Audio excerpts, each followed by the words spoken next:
One, there's only one game in town, which is you bet your life, right? That's the only game worth playing. And two, the point of all that is that if your life is an art and your art isn't your life, what are you doing here? I'm Amy Jo Martin. Welcome to the Why Not Now show.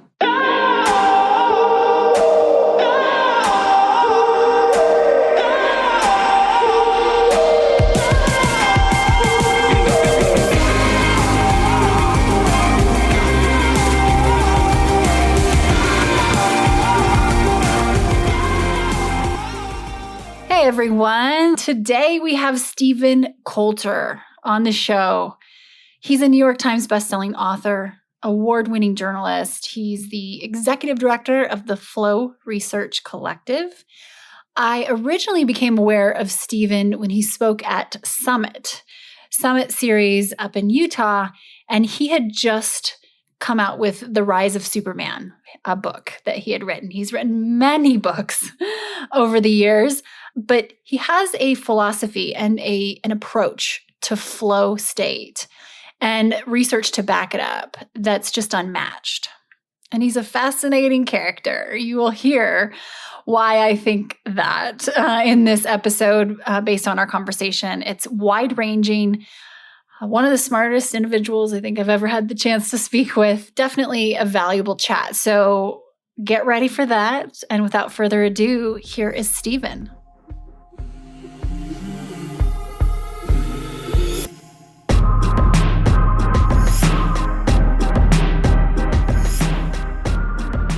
Stephen, welcome to the Why Not Now show. Thank you for joining me. And in the spirit of Why Not Now, let's hop right in.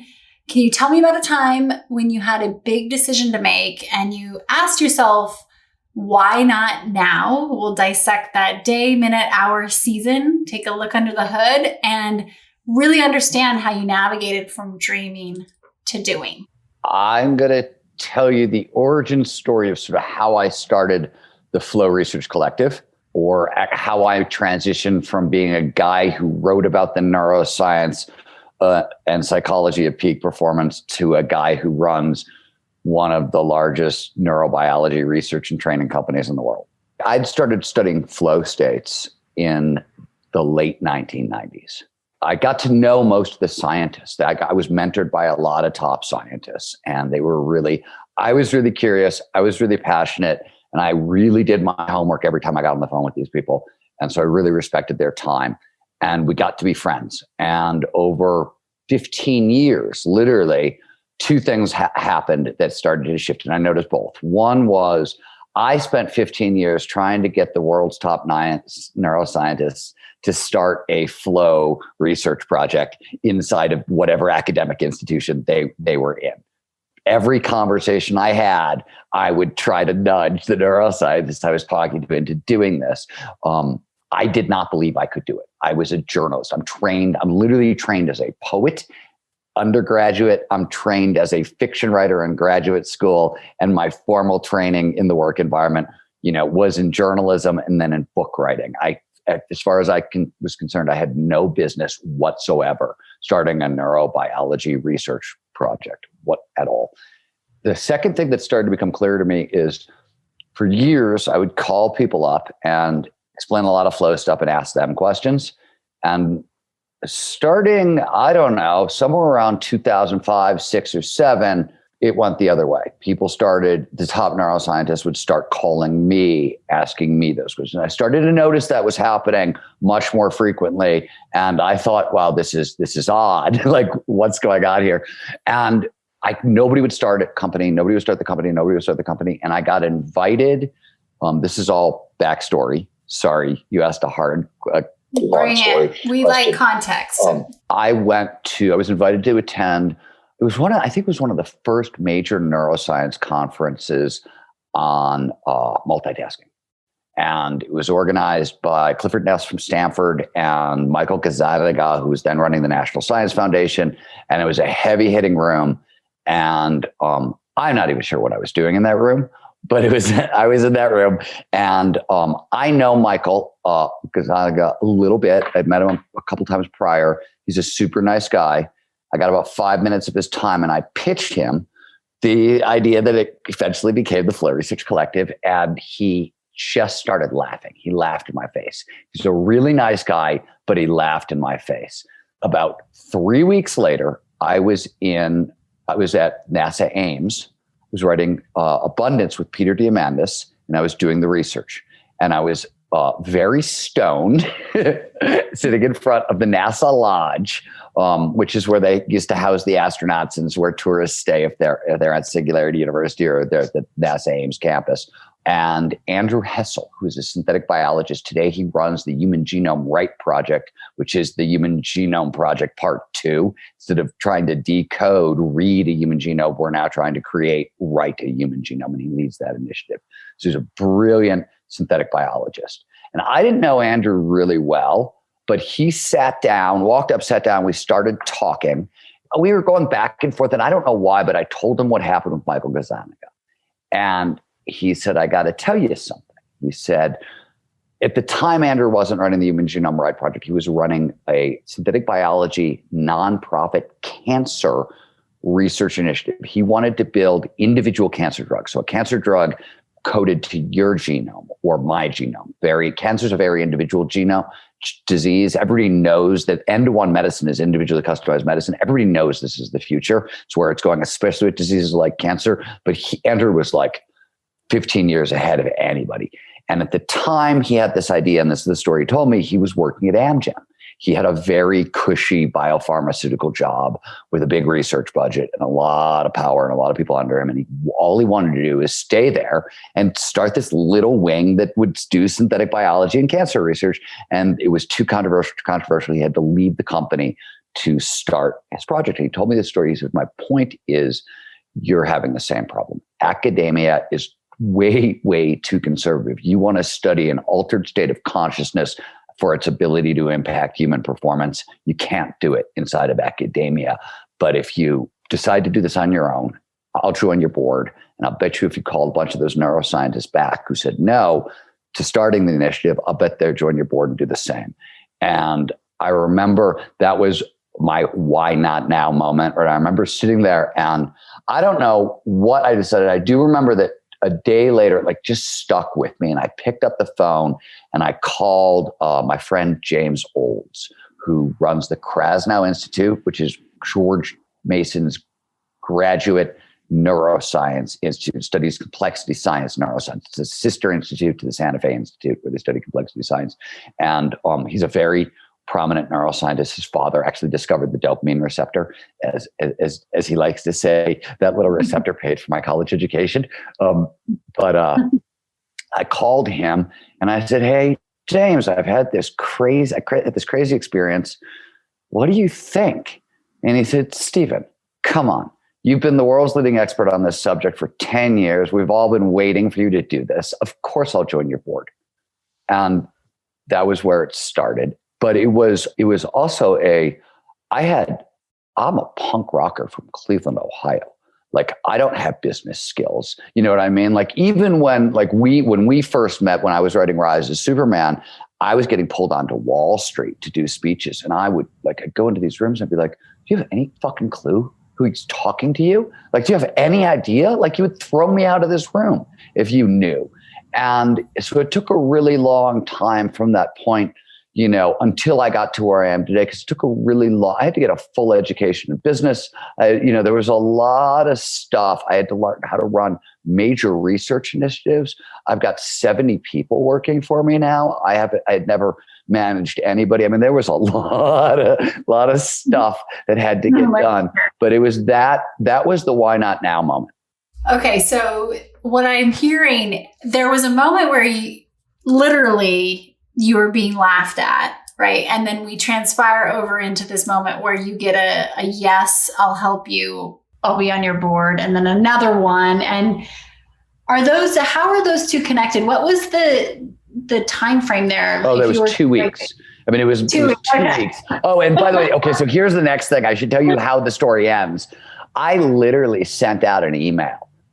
I rented the conference room. I was living in LA at the time. I rented the conference room at the now defunct Standard Hotel on Sunset Boulevard. I know that one. Right? Which wasn't cool anymore, right? Everybody was downtown, but there was this freaking great pool, great view, nobody around, really funky. And I rented the conference room and and a bunch of hotel rooms, like a floor, half a floor and a conference room. And I sent out an email. If you're interested in joining, I'm going to start a formal flow research, something. If you're interested, I've rented these rooms, come show up. And I thought maybe 5 people from LA might show up. People flew in from Hong Kong. I mean, people I didn't know came from all over the place. It was a wackadoodle meeting because we had like spiritual folks over here, hardcore neuroscientists over here. We had. And what year was this? Was this pre-social media? This is all 2011. And that was actually where it started. I think the first official business thing I ever had to do was run that meeting. I love it. And you do come from the Rock and Roll Hall of Fame, right? So Cleveland, I mean, your punk rock roots, that cracks me up. So you almost had to like retrofit in your business. It sounds like I had to come to what had really changed on the business front is I had gone to Singularity University, and this is going to sound, I don't know how to say this in a way that doesn't sound cocky, but I was at SU with Andrew Hessel and all those other people doing the research for abundance. And when Peter and Ray first built SU, they built it to be the most elite educational institution known to man. Peter wanted to out MIT. So you had to have a PhD to get in, and you had to start it and sold a business for at least $1 million. So everybody who was there had already been an entrepreneur, and I would meet all these people, and they were brilliant, wonderful people, but they weren't smarter than me.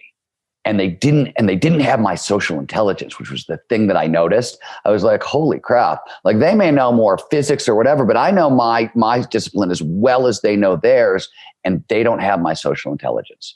I was a bartender. I was a journalist. I come from a background. I was taught to talk to everybody. You can drop me in the jungles in Africa or in a ghetto in China, and I'm fine. I'm going to make friends and, be totally fine very quickly, because I learned how to do that for my careers, especially as a journalist. And so that was the other thing that I realized. I was like, wow, I've got skills that they don't have.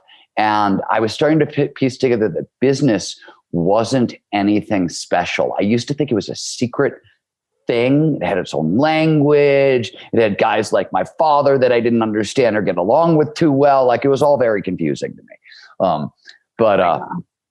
And I love my father. I love my father dearly, but I was back then. You were probably absorbing and learning subconsciously without realizing it, I'm sure. But having a background in school as journalism, poet, and then writing all of these nonfiction books just cracks me up, because here you are, I think about this common thread. I've been fortunate to interview some incredible individuals like yourself. And one of my favorite questions is to ask, when was the last time you had imposter syndrome? When was the last time you had self-limiting beliefs or doubts? And so there, I'll just tee it up right there. When was the last time you felt that? And what was the situation?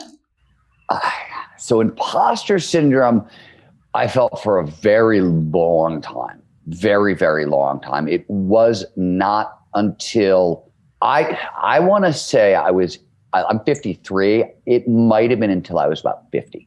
Like, that I really felt that in a lot of the rooms, as I said, I'm a punk rocker from Cleveland. I've been in a lot of rooms. I've been in the kinds of rooms that I'm not allowed to talk to you about being in, right? Like, a lot of those spaces. And, you spend a long time shaking your head going, what the fuck am I doing here? Right? It doesn't matter that like you can add value. It took me a really long time to really believe that. The other thing that's really important to understand about me is I'm an extreme introvert. So it didn't matter how much my books were going out into the world and having an impact or not having an impact or whatever. I don't pay attention to it. Like, I like to be alone 14 hours a day.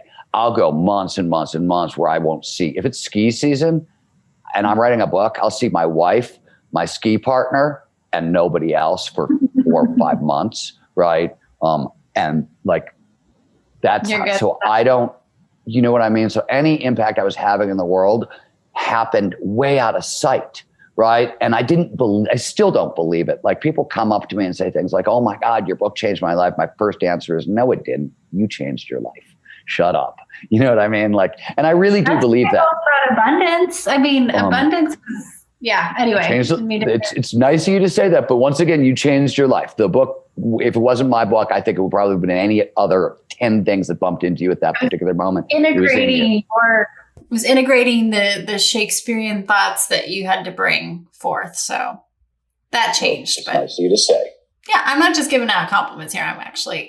I'm a small town girl from Wyoming who grew up in a trailer park. So I understand this like background thing. But so let me ask you to answer the second question, because per self-doubt. So for reasons that are too complicated to go into, about a year ago, I decided that I was going to I've been skiing my entire life. I've been chasing professional athletes around mountains my entire life. And I decided at 53 that I was going to learn how to park ski, which I had never done before in my entire life. I've also broken 82 bones. I've had so much surgery. I don't want to have any more surgery. But, and I really decided to step up my game significantly this year. And, I've skied by far the heaviest lines of my life this season. I've learned how to do a bunch of park tricks. My rotator cuff is torn. I've got more bruises on my body right now than you could possibly imagine. And almost every time I go to the ski area, and definitely every time I go to Kirkwood, there's a moment of, oh my God, I'm terrified. I can't do this. And I hate the feeling of fear. It produces tremendous shame in me. If I'm scared of something and I walk away from the challenge of it, that's really, that shame to me is the worst feeling in the world. That's the hardest thing for me to live with, is that I walked away from any challenge, but especially a physical challenge that I sort of wanted to conquer. So that's been really humbling all year, because I've accomplished so many difficult cognitive challenges. I've written 13 books. I've done a lot of stuff that way. I've written, complicated neuroscience papers on topics that I had no business, even being in. And like, I've done a lot of that stuff. So I have a lot of I have massive confidence in my cognitive abilities. My physical abilities, on the other hand, that's a very different story. I'm a very slow learner. I have a very fixed mindset about physical skills. Like nobody, despite the fact that I chase pros around, like nobody is slower. Nobody gets worse over time, more slowly or better, more slowly than I do when it comes to physical skills. It's just how I'm wired. The guy I ski with likes to say, we were laughing the other day. He said, you're having the season you always wanted to have when you were 20. And I said, I know. I said, I'm 53. I just have and he started laughing. He said, you have a very different timetable for success than most people, which is very true. Once I set a goal, I will die before I stop. Like, you'll have to kill me. If I set a goal, I will finish that goal or I will die. It's just how I'm wired. Interesting. And I remember, I was fortunate to hear you speak in a pretty intimate setting for the Summit community up in Utah. And you talked about a lot of these elite, intense athletes, and you talked about your experiences and the research. And what clicked for me was, wait, I felt that working. I actually feel that when I'm in the zone working, right? And I'm sure you are familiar with and probably knew in person one of my mentors and one of my first investors, Tony Hsieh, who made it his hobby for a while to study the science of happiness. And the first time I ever heard the word flow was from Tony. We were having a couple margaritas, probably about 14 years ago, and maybe 12. And he talked about the different types of happiness, one of which being rock star, fleeting. I was like, I know about that. I definitely am addicted to that. I've got a black diamond on my wrist. Like, I love to ski and snowboard too. He talked about flow, and then he talked about higher objective, and I had never heard that term flow before. And I'm not your woo-woo gal. Like, I just don't, I'm not that real side of the spectrum, but I kind of put it into this category of flow. Like, are we talking about yoga? Like, what? And he said, no, when you lose your sense of just time because you're enjoying it so much. But then when I heard you talk about it at Summit, it clicked, and it's become this target. Like this, can I get there? How long can we sustain it? First of all, would you agree that those are ingredients of this calculus puzzle of happiness? And is flow 1/3 of it? Or like, what do you even think of that? I can actually answer. I can sort of semi-answer that question. I had an interesting encounter with Tony Hsieh. Haven't we all, right? He is right about that. So positive psychologists have been studying this question for a while. And what we now sort of know is there are essentially 3 levels of happiness that are available to humans. The first is happiness. How are you here, right now, in the moment, the hedonic sense of now. And as a general rule, Dan Harris wasn't wrong. We can be about 10% happier, but because of what are known as emotional set points, basically, you're by about age 10 to 12, these are set up. You have a low point and a high point. And the low point is about the worst you're going to feel on the planet, and the high point's the best you're going to feel. And your life takes place in between. Now, they can move. The low points, we used to think didn't move at all. We now know they can move. For sure, with death of a child or chronic unemployment will make the low point go lower. So that can make it worsen. But other than that, doesn't seem to be the case. And regular and repeated access to flow or possibly more other altered states of consciousness, flow for sure can push it up higher over time, which gets me to my next point. So, daily gratitude practice, daily mindfulness practice, regular exercise, you know what I mean? Get plenty of sleep at night. Like, we know what to do here. It's not fancy. The next level up is often called enjoyment or engagement. This is a high flow lifestyle, period. High flow lifestyle. This could be, guy who works carpentry in the summer so he can ski all winter in Jackson Hole. Or this could be, a professional athlete. It could be a coder. Coding is an incredibly high flow job. Any artist, any creative, any athlete, these are all very high flow jobs. But truthfully, so is everything. The most common flow state on earth is 2 middle managers talking at work and or reading, or a person reading. Those are the most common flow states on earth, are middle managers in conversation, where you cut into a conversation with somebody and it gets so sucked in that an hour goes by and didn't even notice. That's really common. So is reading, where you get you're in reading flow, not when you're just sucked into the book, but it's when your ideas start to spiral, when the book's ideas merge with your ideas and you have those creative spirals. That's a reading flow state. I get that when I'm running. So maybe it's not the runner's same spectrum. And it's a spectrum, by the way. Microflow on one end, macroflow on the other. It's like anger, right? Little irked, homicidally murderous, same emotion. Microflow, right? You get flow, when psychologists define flow, they define it by 6 core initial conditions. So complete concentration in the present moment, time dilation, which is time passing strangely, merger of action awareness, vanishing of self and self-consciousness, a sense of control that we can control. Performance goes up so much in flow, we feel like we have control over uncontrollable events. And then finally, the state is autotelic, an end in itself, which is a fancy way of saying it's euphoric. It's the most addictive experience on earth, which is why it makes up this second level enjoyment, this high flow lifestyle. Then, can you read that without psychedelics? What, a high flow lifestyle? Yeah. I don't think you need psychedelics at all for a high flow lifestyle. Good. Why would psychedelics don't have anything to do with No, it just sounds very like it sounds. A high flow lifestyle is no. I mean, it's literally I live a high flow lifestyle. I ski regularly and I write regularly. Writing drops me into flow. Skiing drops me into flow. That's a high flow lifestyle. Nothing fancy going on. Our minds wanted to live a high flow lifestyle, right? So that's engagement. One level up, what they say is the best we get to feel on the planet is meaning and purpose. It's when your high flow lifestyle, where the thing that drives flow is attached to a cause greater than yourself. And that's the best we get to feel on the planet. So by that definition, flow is 2/3 of our definition of happiness, right? And because you got both of those. Got it. But it's really worth pointing something out. So flow, if you want more flow states have triggers, right? Preconditions that lead to more flow. The most important is the challenge skills balance. Flow follows focus. It only shows up when all our attention is in the right here, right now. We pay the most attention to the task at hand when the challenge of that task slightly exceeds our skill set. You want to stretch but not snap. right?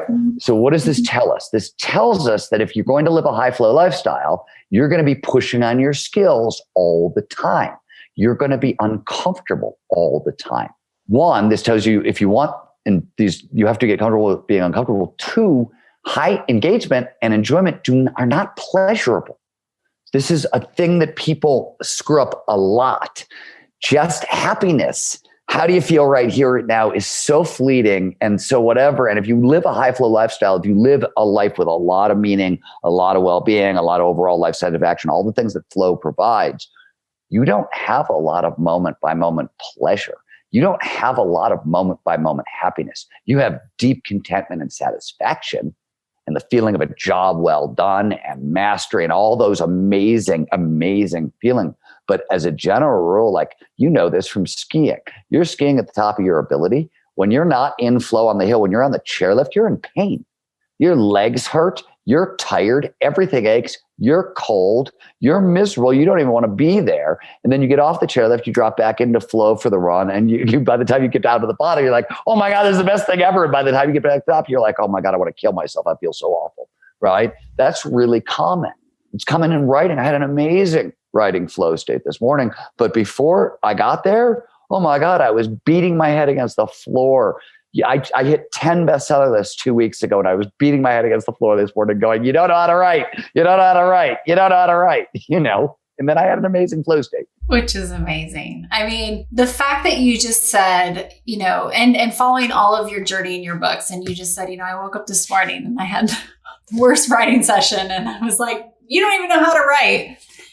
And the art of the impossible and what you've written and done, it just goes to show, like, some feelings seem to be so fleeting and we have to kind of get back in. Would you say, here's another thing, not to bring it back to Tony Hsieh, but it sounds like there's an interesting tell you the story there. I want to hear it, but only if it's, he's not here at the moment to defend himself. I was at one of the early downtown Vegas events. He had which I used to live there. I was one of the first companies that he invested in. Yes. Tony was standing on a stage and giving a talk about the project, which I thought was amazing, except for one thing, which is what I said to Tony. I said, excuse me, Tony, you're building a city in the middle of a fucking desert. What are you going to do about water?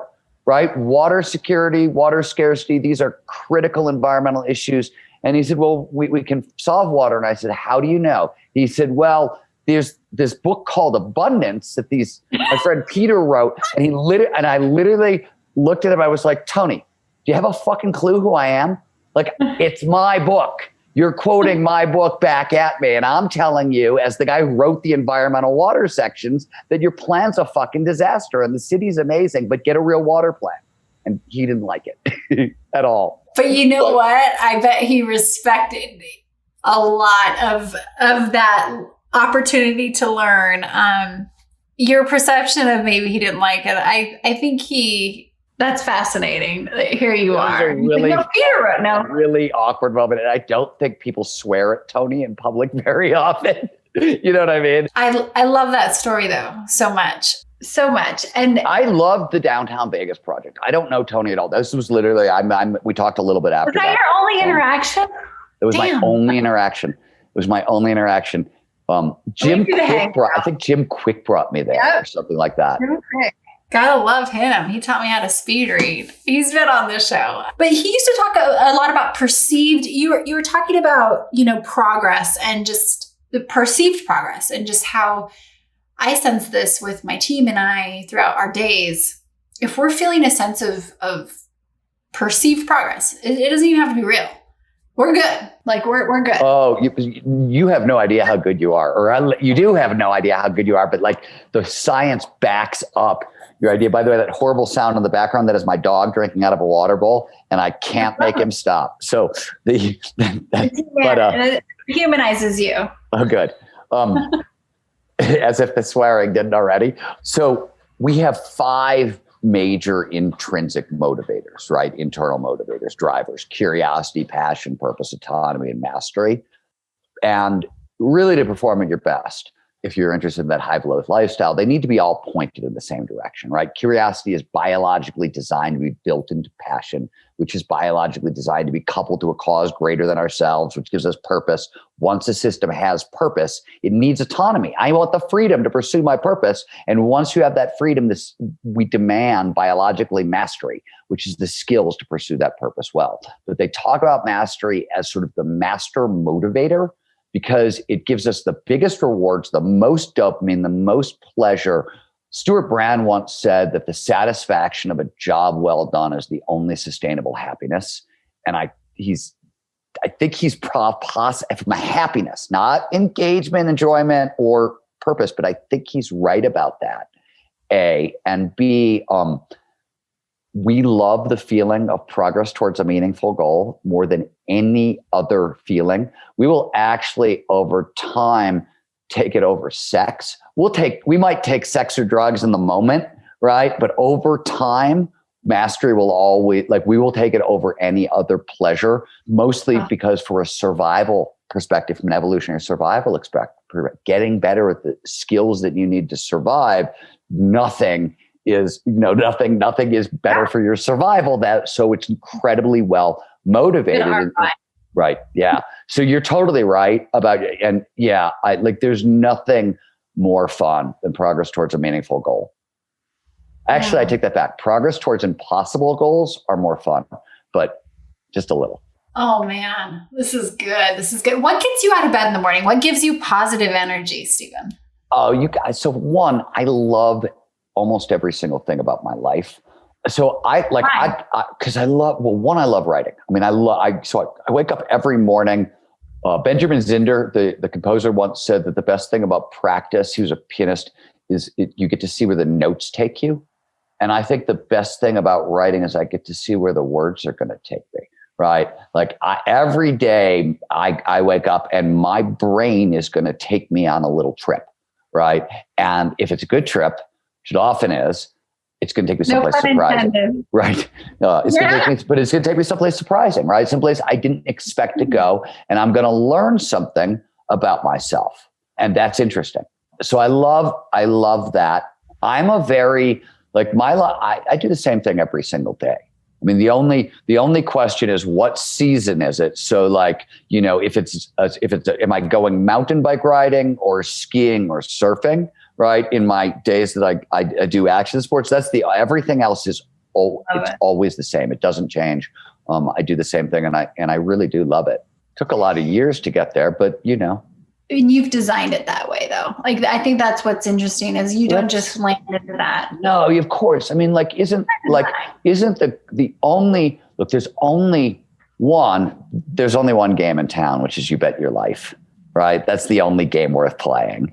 And two, the point of all that is that if your life isn't art and your art isn't your life, what are you doing here in a sense? I don't mean that in an asshole-ish way. I mean it as I don't actually get it.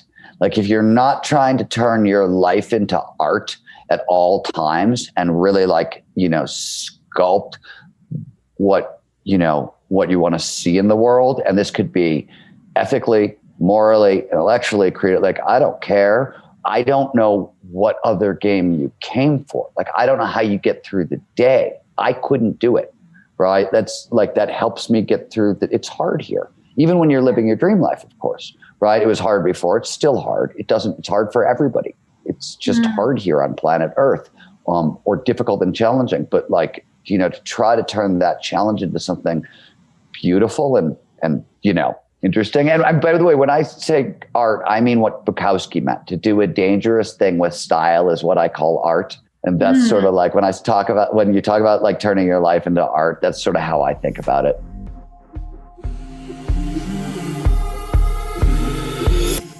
So if we look at flow, and you are a master, you are the ultimate authority of flow state and flow and research, and in a way, is it accurate to say if you can reach flow, you can hack productivity and time management in a way? This is so.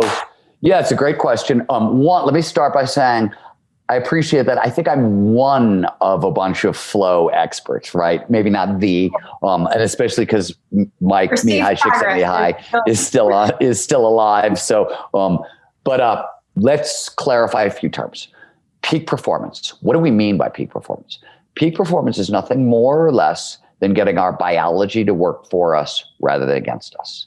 Now, that biology, especially if we're talking about cognitive peak performance and not physical stuff, is a limited set of skills. There are 4 skill sets that sit inside that, which is sort of at the heart of the new book, The Art of Impossible. There is motivation skills, there are learning skills, there are creativity skills, and there are flow skills. And each of those terms are catch-alls. So when I say motivation, or when psychologists say motivation, they mean extrinsic motivation, things out in the world that we want: money, sex, fame. Intrinsic motivation, this is curiosity, passion, purpose, autonomy, mastery, goal setting, and grit. So it's a bunch of things that fit under that heading. Same thing with learning, same things with creativity and flow. But the point is, and the way you should think about it is, in any situation, in any peak performance situation, motivation gets you into the game. Learning is what allows you to continue to play. Creativity, especially if you're going after any kind of hard goals that are, difficult to see where they are exactly. Creativity, creative problem solving is how you steer. And flow, because it is optimal performance, and every single human being on the planet is hardwired to get into flow. It's available to everybody. Flow is how you turbo boost the results beyond all reasonable expectations.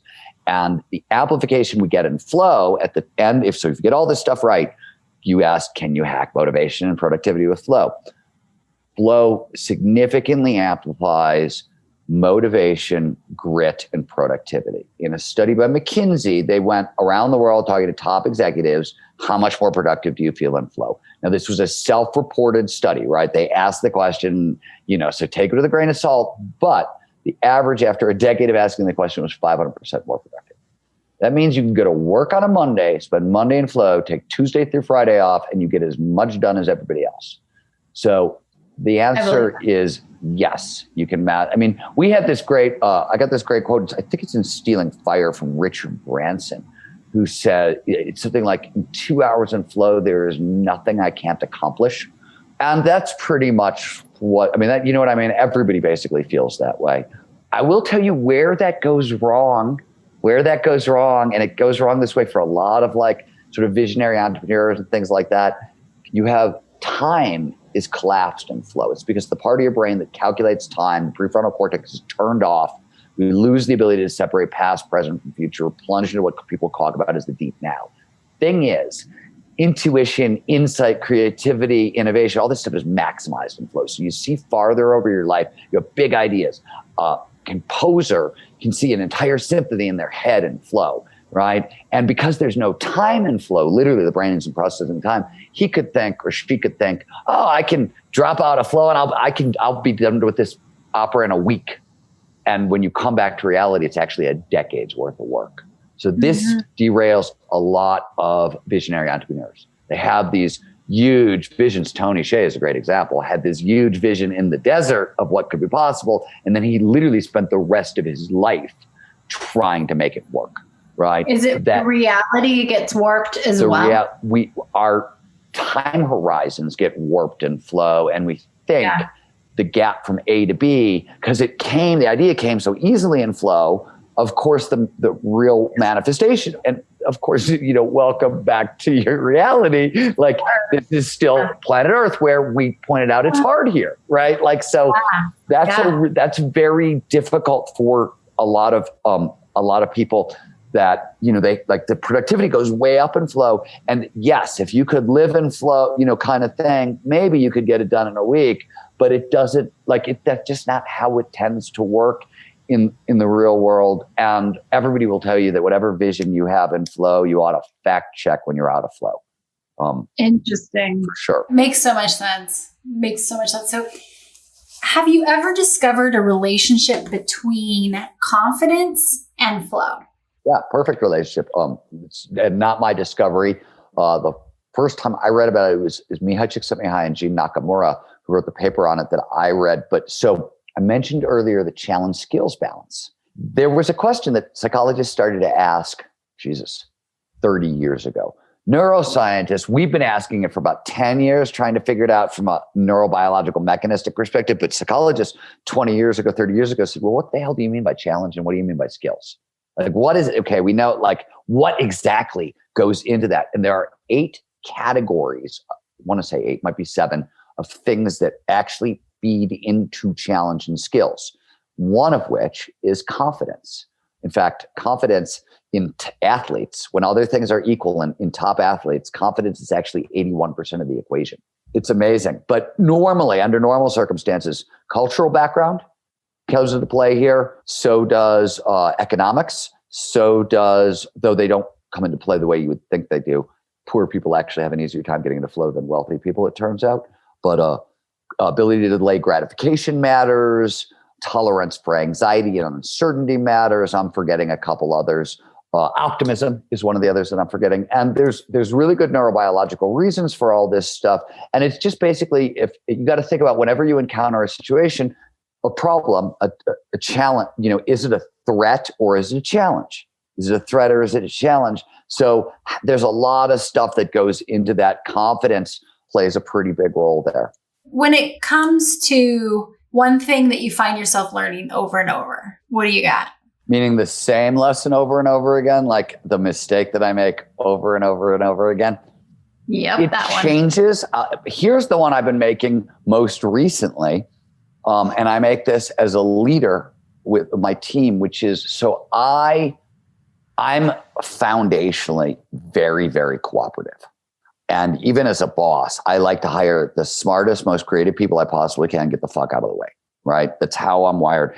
And the lesson I keep learning over and over and over again as a leader is, if I have a bad intuition, like I have to act on it immediately, talk about it immediately. I can't because my normal instinct is I'm working with a team member and they're like, I've got this great idea. I want to try this, blah, blah, blah, blah. And, and then 3 months will go by, they'll try it. And, of course, it won't be the thing I want, because I knew 3 months ago that I wanted this thing and it was a bad idea, but I'm cooperative by nature and want to get the hell out of the way for smart, creative people and let them do their thing. And you can't do that when you're the boss, because first of all, it's demotivating to the person who just spent 3.5, right? I knew 3 months ago that this was a no, right? So that's the one that I keep learning over and over and over again the past 2 to 3 years is, as the boss, when I have a bad feeling, I have to have the self-awareness to go, that's that gut instinct that this is a no-go. And you got to tell them right then and there, because otherwise you're wasting people's time. You're disrespecting them. And I know exactly what I want, right? If I've got that feeling, it means I know exactly what I want and I think I'm right. And I'm not going to be satisfied with any other solution until I see that mine has failed. Right? Mm-hmm. Like mine may fail, that's fine. But if they do, it compounds over time and it makes the failure worse. Yeah. So there's a lot of those, right? But that's one that I keep. That's a hard one for me because it goes against kind of my fundamental, collaborative, let's make something great together kind of, I'm as collaborative as an introvert can be, but I'm collaborative over Zoom. I love it. That's a good blend. That's good. That's a nice compromise. So if you were to go back, Stephen, and you were to meet yourself in that moment before you were being laughed at for your idea, right? So I didn't take that personally, by the way. I didn't. No, I really didn't. Okay. Clearly not. Clearly 2 weeks later you were. Yeah.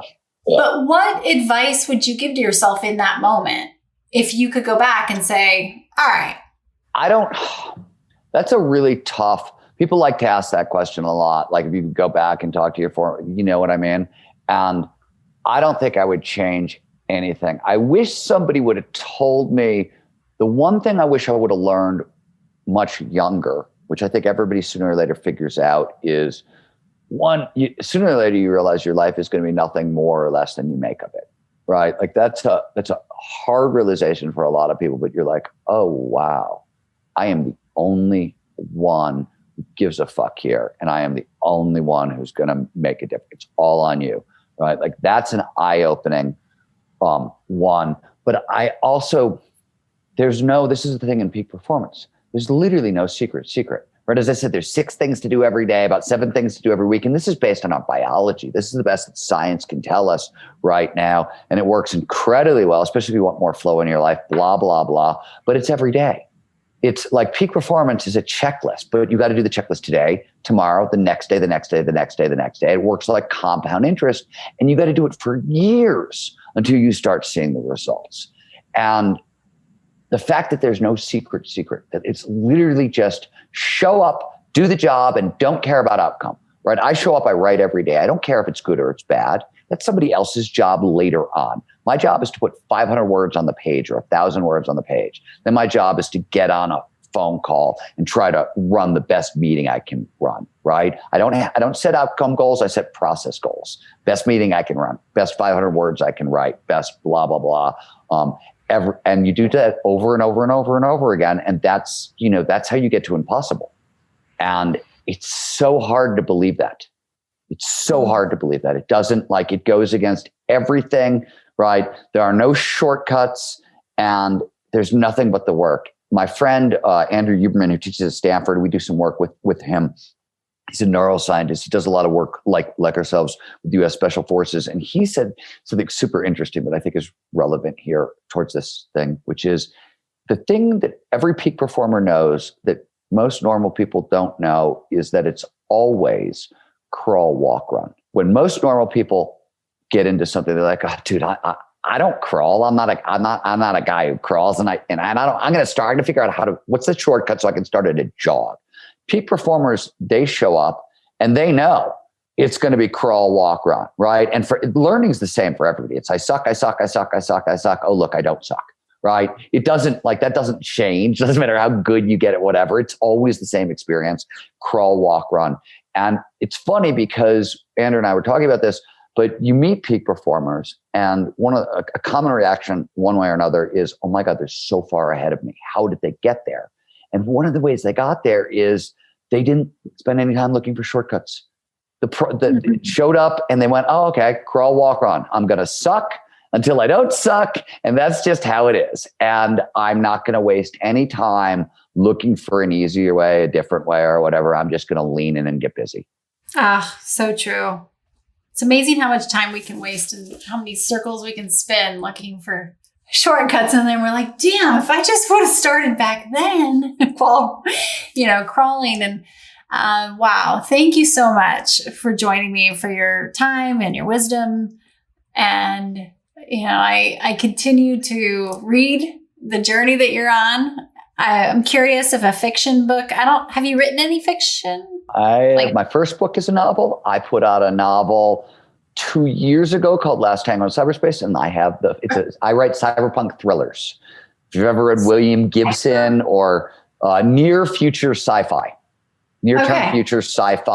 that is kind of a little noirish, like detective noirish, Maltese Falcon, Big Sleep, kind of, but set in sci-fi world. There we go. I have another. The next novel drops in November. It's called The Devil's Dictionary. You can buy it on Amazon now. Come on, people, pre-order my new novel, The Devil's Dictionary. What a good title! That's such a good title. Oh, Devil's Dictionary. Yeah, absolutely. I'm game. I'm gonna give it a spin. I'd love to read some of your fiction. And thank you again for your time. This has been awesome. My pleasure. Thank you, Amy Jo.